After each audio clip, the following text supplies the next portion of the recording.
Hello everyone, today we are going to show you how to remove anything from a photo. Whether it is a person or an object, AVC AI can quickly and automatically remove unwanted things from images. Now let's start. Go to the AVC AI website and find AI Remover in the left toolbar. It's completely free. Upload an image into the tool.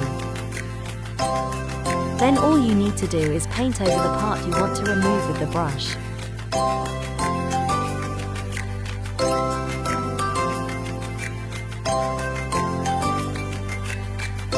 After this is done, click Remove. You can see that the smudged characters are quickly removed.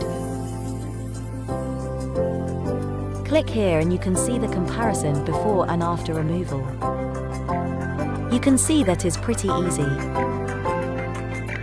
If you are satisfied with the effect, just click Export and it will be automatically saved to your computer. If you are interested, just try it. Thanks for watching.